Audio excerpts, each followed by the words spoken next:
समय बहुत बलवान होता है।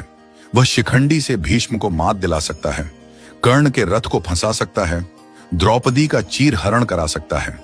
अगर किसी से डरना है तो वह है समय। महाभारत में एक प्रसंग आता है जब धर्मराज युधिष्ठिर ने विराट के दरबार में पहुंचकर कहा, हे राजन, मैं व्याघ्रपाद गोत्र में उत्पन्न हुआ हूं तथा मेरा नाम कंक है। मैं धूत विद्या में निपुण हूं। आपके पास आपकी सेवा करने की कामना लेकर उपस्थित हुआ हूं। जुआ यानी वह खेल जिसमें धर्मराज अपना सर्वस्व हार बैठे थे, कंक बनकर वही खेल वह राजा विराट को सिखाने लगे। जिस बाहुबली के लिए रसोइये दिन रात भोजन परोसते रहते थे, वह भीम बल्लभ का भेष धारण कर स्वयं रसोइया बन गया। नकुल और सहदेव पशुओं की देखरेख करने लगे। दासियों से घिरी रहने वाली महारानी द्रौपदी स्वयं एक दासी सैरिंद्री बन गई। और वह धनुर्धर, उस युग का सबसे आकर्षक युवक, वह महाबली योद्धा, वह द्रोण का सबसे प्रिय शिष्य, वह पुरुष जिसके धनुष की प्रत्यंचा पर बाण चढ़ते ही युद्ध का निर्णय हो जाता था, वह अर्जुन एक नपुंसक बन गया। युधिष्ठिर राजा विराट का अपमान सहते रहे। पौरुष के प्रतीक अर्जुन एक नपुंसक सा व्यवहार करते रहे। नकुल और सहदेव पशुओं की देखरेख करते रहे। भीम रसोई में पकवान पकाते रहे और द्रौपदी एक दासी की तरह महारानी की सेवा करती रही। पांडवों के लिए वह अज्ञातवास नहीं था। अज्ञातवास का वह काल उनके लिए अपने परिवार के प्रति अपने समर्पण की पराकाष्ठा थी। वह जिस रूप में रहे, जो अपमान सहते रहे, जिस कठिन दौर से गुजरे, उसके पीछे उनका कोई व्यक्तिगत स्वार्थ नहीं था।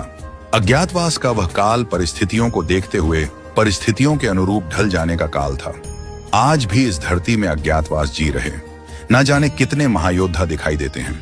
कोई धन्ना सेठ की नौकरी करते हुए उससे बेवजह गाली खा रहा है क्योंकि उसे अपनी बिटिया की स्कूल की फीस भरनी है। बेटी के ब्याह के लिए पैसे इकट्ठे करता। बाप एक सेल्समैन बनकर दर दर धक्के खाकर सामान बेचता दिखाई देता है।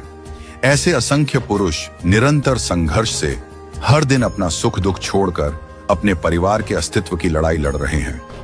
रोजमर्रा के जीवन में किसी संघर्षशील व्यक्ति से रूबरू हो तो उसका आदर कीजिए, उसका सम्मान कीजिए। फैक्ट्री के बाहर खड़ा गार्ड, होटल में रोटी परोसता वेटर, सेठ की गालियां खाता मुनिम वास्तव में कंक, बल्लभ और बृहणला हैं। क्योंकि कोई भी अपनी मर्जी से संघर्ष या पीड़ा नहीं चुनता। वे सब यहां कर्म करते हैं। वे अज्ञातवास जी रहे हैं, परंतु वह अपमान के भागी नहीं है। वह प्रशंसा के पात्र हैं।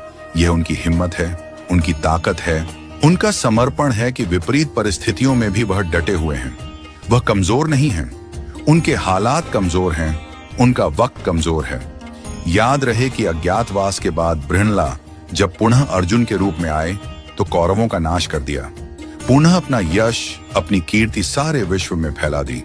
वक्त बदलते वक्त नहीं लगता, इसलिए जिसका वक्त खराब चल रहा हो उसका उपहास और अनादर न करें, उसका सम्मान करें, उसका साथ दें।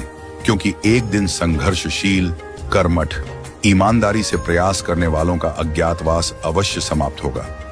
समय का चक्र घूमेगा और बृहणला का छद्म रूप त्याग कर धनुर्धर अर्जुन इतिहास में ऐसे अमर हो जाएंगे कि पीढ़ियों तक बच्चों के नाम उनके नाम पर रखे जाएंगे। इतिहास बृहणला को भूल जाएगा, इतिहास अर्जुन को याद रखेगा। हर संघर्षशील, लग्नशील और कर्मठ व्यक्ति में बृहणला को मत देखिए, कंक को मत देखिए, बल्लभ को मत देखिए। हर संघर्षशील व्यक्ति में धनुर्धर अर्जुन को देखिए, धर्मराज युधिष्ठिर और महाबली भीम को देखिए। यही नियति है, यही समय का चक्र है, यही महाभारत की भी सीख है।